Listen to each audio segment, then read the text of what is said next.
என் அன்பு குழந்தையே, உனக்கான நல்ல விஷயங்களை செய்து கொடுப்பதற்காகவே உன் தாயானவள் இன்று உன்னை தேடி வந்திருக்கின்றேன். என் தங்க பிள்ளையே, இன்று உனக்கு நான் ஒரு முக்கியமான செய்தியைத்தான் உன் தாயானவள் நான் உனக்காக கொண்டு வந்திருக்கின்றேன். சமீபத்தில் உன்னை விட்டு பிரிந்து சென்ற ஒருவரினுடைய ஆத்மாவானது உன்னோடு பேசுவதற்கு ஆசைப்படுகின்றது. என் தங்கமே, நான் உங்களுக்கு ஒரே ஒரு வாய்ப்பினை உருவாக்கி கொடுக்கின்றேன். அந்த ஆத்மாவின் வாக்கினை கேட்பதற்கு இதுவே உனக்கு கிடைக்கின்ற கடைசி வாய்ப்பாகவும் இருக்கலாம். அதனால் என் பிள்ளையே, இந்த வாய்ப்பினை நீ சரியாக பயன்படுத்தி கொண்டு அந்த ஆத்மா உன்னோடு என்ன பேச நினைக்கின்றது, அவர்கள் எதை உன்னிடத்தில் சொல்ல நினைக்கின்றார்கள், வெளிப்படுத்த முயற்சி செய்கின்றார்கள், எதனால் உன்னை தேடி வந்திருக்கின்றார்கள் என்பதனை எல்லாம் நீ தெரிந்து கொள்ள வேண்டும். என் தங்க பிள்ளையே, அவர்கள் எப்படி இந்த தெய்வத்தின் அருகில் வந்தார்கள் என்று நீ யோசிக்கலாம். என் தங்கமே, உன்னுடைய இல்லத்தில் சமீபத்தில் இறந்து போன ஒருவரினுடைய ஆத்மாவானது சில நாட்களாகவே உன் இல்லத்தை சுற்றி சுற்றி வருகின்றது. இந்த அம்மா அதனை கண்டுவிட்ட பிறகு, எதற்கு இங்கே சுற்றி கொண்டிருக்கின்றாய்? நீ இருக்க வேண்டிய இடத்தில்தானே இருக்க வேண்டும். என் பிள்ளையின் வீட்டில் உனக்கு என்ன வேலை என்று கேட்ட பொழுதுதான் அந்த ஆத்மா என்னிடத்தில் சொன்ன விஷயம், எனக்கும் என்னிடத்தில் இருக்க வேண்டும் என்றுதான் ஆசையாக இருக்கின்றது. ஆனால் சில விஷயங்கள் என்னை அங்கே செல்ல விடாமல் தடுத்து கொண்டு இருக்கின்றது. எனக்கு என்னுடைய குடும்பத்தில் இருக்கின்றவர்களிடம் பேசியாக வேண்டும். என் மனதில் தோன்றுகின்ற சில விஷயங்களை அவர்களிடத்தில் சொல்லிவிட்டால் நான் மனநிறைவோடு இங்கிருந்து சென்று விடுவேன். சில விஷயங்களை நான் அவர்களோடு பகிர்ந்து கொள்ளாமல் விட்டுவிட்டேன். அதற்கு சரியான நேரம் இப்பொழுது வந்திருக்கின்றது. இப்பொழுதும் சொல்லாமல் நான் சென்று விட்டால் இனி காலம் முழுவதும் என்னால் அவர்களிடத்தில் சொல்லிவிட முடியாது. இதற்கு நீங்கள்தான் துணையாக நிற்க வேண்டும் அம்மா என்று என்னிடத்தில் வாய்ப்பினை ஏற்படுத்தி கொடுக்க வேண்டும் என்று கேட்டது. என் தங்க குழந்தையே, இப்படி இருக்கும் பொழுது அவர்களிடத்தில் சொல்லிவிட முடியாது. அந்த வாய்ப்பினை ஏற்படுத்தி கொடுத்து என் வீட்டில் உள்ளவர்களிடம் பேச வைக்க வேண்டும் என்று என்னிடத்தில் கோரிக்கை வைத்தது. என் தங்கமே, இப்படி மனதிலே எந்த கெட்ட எண்ணங்களும் இல்லாமல் உன் குடும்பத்திற்காக பேச வேண்டும் என்று கேட்ட ஆத்மாவிற்கு நான் அந்த வாய்ப்பு வழங்குவது தானே முறையாக இருக்கும். அதனால் இந்த அம்மா அந்த ஆத்மாவிற்கு அந்த வாய்ப்பினை கொடுக்க முடிவுகள் செய்து இப்பொழுது உன்னோடு பேசுவதற்காக வரவழைத்திருக்கின்றேன். என் பிள்ளையே, அந்த ஆத்மாவானது உன்னிடத்திலே என்ன பேசுகின்றார்கள் என்பதனை நான் என் மூலமாக உன்னிடத்தில் பேசி சொல்கின்றேன். இந்த அம்மாவிடத்திலிருந்து தான் அவர்கள் மனதில் பேச நினைப்பதை எல்லாம் பேச முடியும். என் தங்கமே, நேரடியாக ஒரு ஆத்மாவின் குரலை உன்னால் அத்தனை சுலபமாகவெல்லாம் கேட்டுவிட முடியாது. இந்த அம்மா அதற்காகத்தான் இன்று இந்த உதவியை செய்கின்றேன்.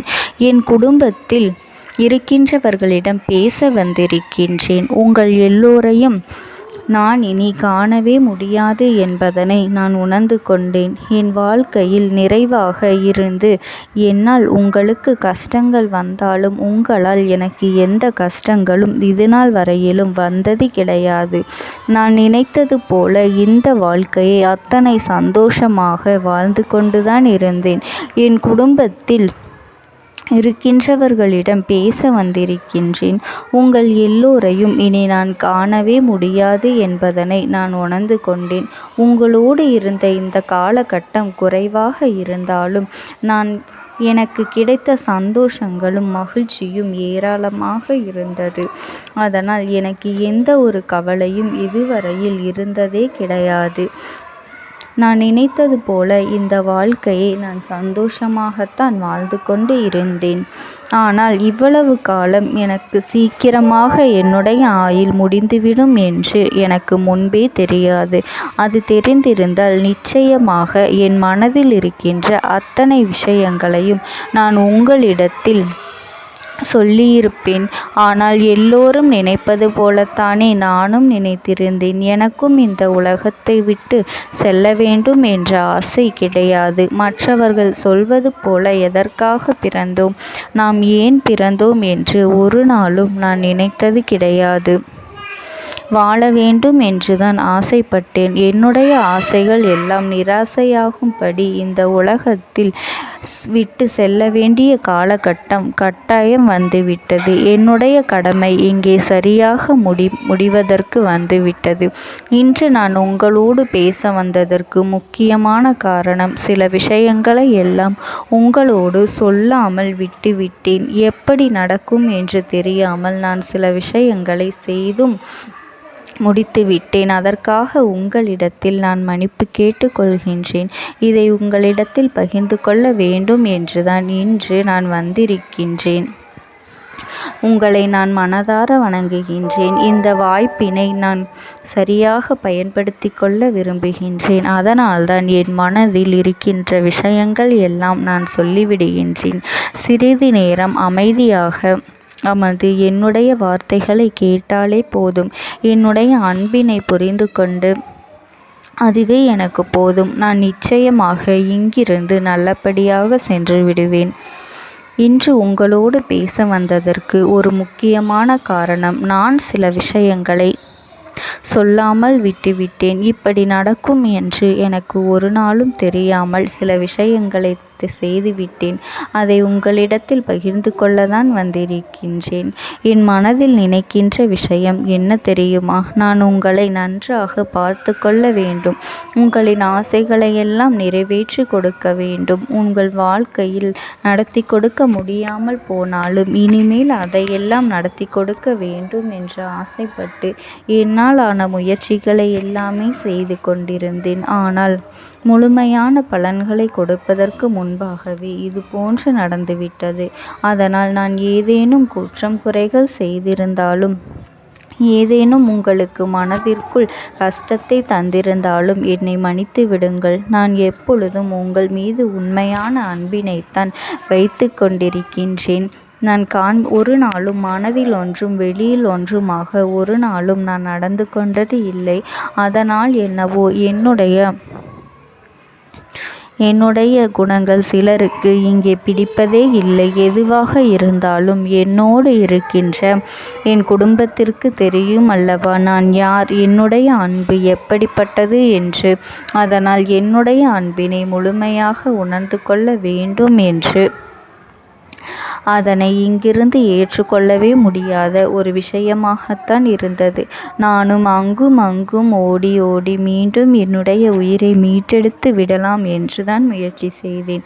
ஆனால் அப்பொழுது என்னால் அதையெல்லாம் செய்ய முடியவில்லை. உயிரற்ற உடலாக இங்கே நின்று கொண்டிருக்கின்றேன். நாட்கள் செல்ல செல்ல இதை எனக்கு ஏற்றுக்கொள்ள பழகிவிட்டது. இனிமேல் இதுதான் என்னுடைய உலகம்.